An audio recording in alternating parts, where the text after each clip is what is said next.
Most of the video games we play nowadays are made by Western or Japanese video game studios. But times are changing and gaming is getting more popular in developing countries as well. Games can be made by anybody, anywhere, and we're actually here to prove it. So here are 10 games developed in unexpected countries that are actually played in the West. He has the power to crush the dark forces. He is the Undefeated Warrior, the savior of mankind. During the PS2 era, gaming wasn't that much of a thing in India. However, in such a dense society, there were a lot of players scattered around all over the country who did play video games. Though Indian gamers also wanted to play a game that connected with their own culture. So Aurion Technologies developed Hanuman, Boy Warrior, a game exclusively made for the Asian market in 2009.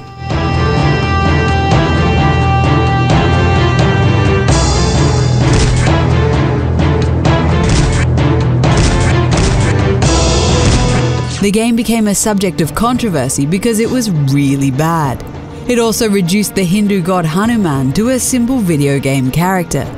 Game development in India got off to a bad start, but at least it's something, right?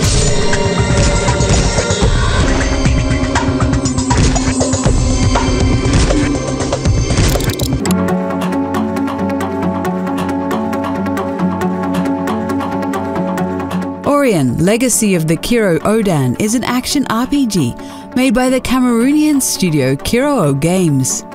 The studio started a Kickstarter campaign to complete their game in 2015, and the game was eventually released a year later. Orion tells a story about a prince from a fictional African country that has to save their kingdom from his evil brother-in-law. The story and art succeeded in translating the typical African atmosphere to the world of video games.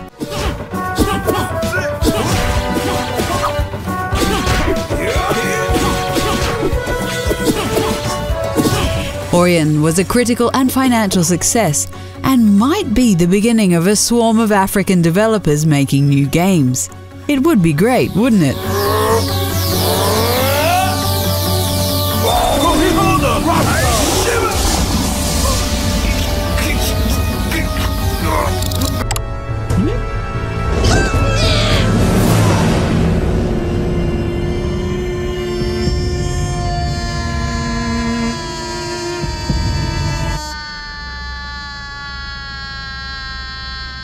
Kerbal Space Program is a space flight simulator game developed by the Mexican studio Monkey Squad.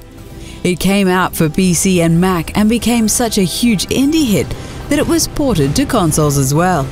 In the popular sandbox mode, you have to build a spaceship and launch it successfully into space. And while this is only the beginning, it is a lot of fun to mess around with the game's physics. You'll probably fail a lot at first, but when you finally succeed to launch a spaceship, the feeling is great.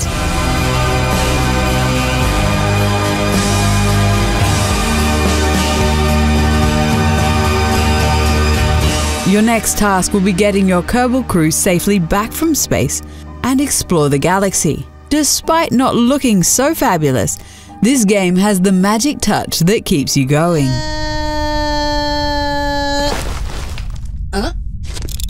Join us in fabulous Las Vegas as the newest member of D.B. Russell's CSI team. Solve thrilling cases. The crime scene investigation series is pretty big in its own right. It counts more than 10 games spanned over the main series and its spin-offs. The last game from 2014, called Hidden Crimes, was actually developed in Abu Dhabi, which is the capital of the United Arab Emirates. However, you'll probably not notice this at all. Published by Ubisoft, the game came out for iOS and Android and featured a couple of cases. Here you had to inspect the crime scene and solve the crimes in an extremely realistic way. Can you put the puzzle together?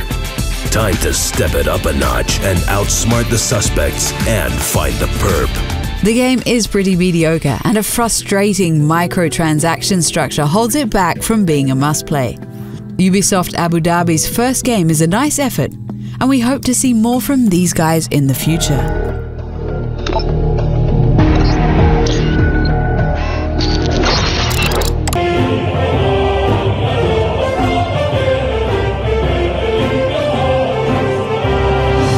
Rock of Ages sounds like a Guitar Hero game, but it has nothing to do with music. Rock of Ages is the second game from the Chilean studio Ace team. They got famous for the brilliant first-person brawler Xenoclash. Rock of Ages is a mix of tower defense, a racing game, and Marble Madness. Sounds weird, right? Throw some Monty Python-esque humor in the mix and you might have an idea what to expect.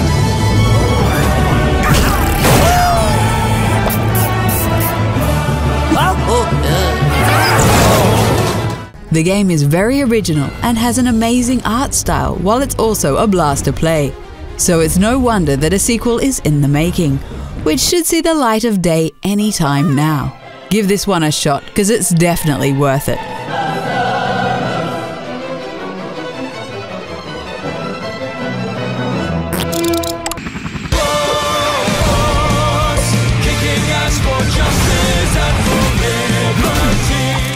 Broforce is a game full of Western pop culture, but despite all this, the game was made by an African company. Free Lives, the developer of the game, is a studio located in Cape Town, South Africa. They managed to cram a ton of references to muscular movie heroes in their game Broforce. This is basically the video game version of The Expendables, which is a spin-off they actually made too.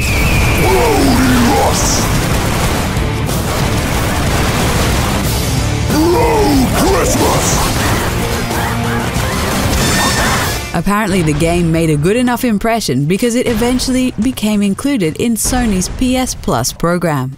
We had tons of fun playing this game and no idea that it came all the way from Africa. Did you?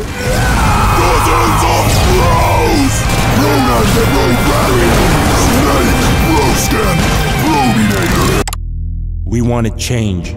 We just didn't know we had to set the world on fire to get it. Technically, this game is only partially developed in Iran, but that doesn't make it unsuitable for the list. 1979 Revolution Black Friday is an interactive adventure drama for PC and mobile platforms. It depicts the city of Tehran during the Iranian Revolution of 1979, in which you play the role of a photographer. Along the way, you have to make some choices to influence the outcome of the story. Correcting paths? Is that what you call this? Ah! You will learn not to disrespect me. The game was widely praised by critics, but also stirred some controversy. Iranian sources stated that the game was a form of Western propaganda. Of course, the publication of this politically infused game wasn't really appreciated in Iran. Many game designers had to use fake names in the credits to protect themselves. Making games in Iran isn't easy. Reza, don't make me use this again. Okay, I'll cooperate. Then you better start talking, Reza.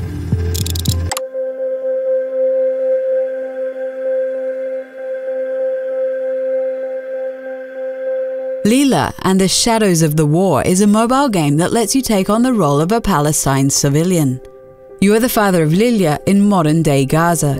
In the game, you have to find your daughter and your wife and make it safely out of the war zone. The game looks a lot like Limbo, but to label this game as a rip-off might be a little too harsh.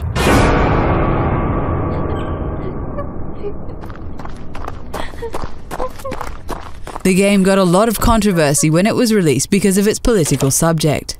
Apple even rejected the game because its political themes were considered to be too strong. However, the game is still playable on Android platforms for free, so there's that.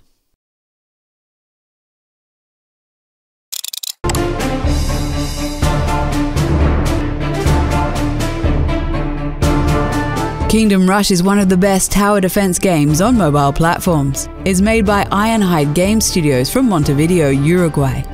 In the game, you have to battle hordes of enemies by creating towers along the road they're marching on. The towers you deploy can create warriors and other units or service firing stations. You have to upgrade your towers to survive the enemy waves that just keep coming in. Kingdom Rush is really addictive and already has 2 successful sequels. It's even said that the 4th title in the series will release this summer.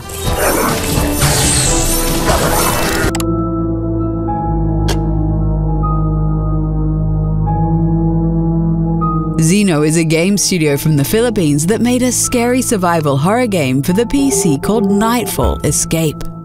The studio even hopped on the VR bandwagon by releasing a sequel in which you discover the haunted house in virtual reality. Nightfall Escape has mediocre graphics and simply ridiculous voice acting. Can't put my finger on it. Something's off about that kid. He looked at you like he's looking at his favorite meal. Trust me, I know. However, just like the flawed Deadly Premonition, this game also has a few elements that are so bad they're actually good. Nope, this is not the next Resident Evil killer, but everybody who likes old school horror games should consider playing this one. He must have died trying to fight these creatures. Do you know any other examples of games that were developed in unexpected countries? Let us know in the comments, and don't forget to like the video and subscribe to the channel.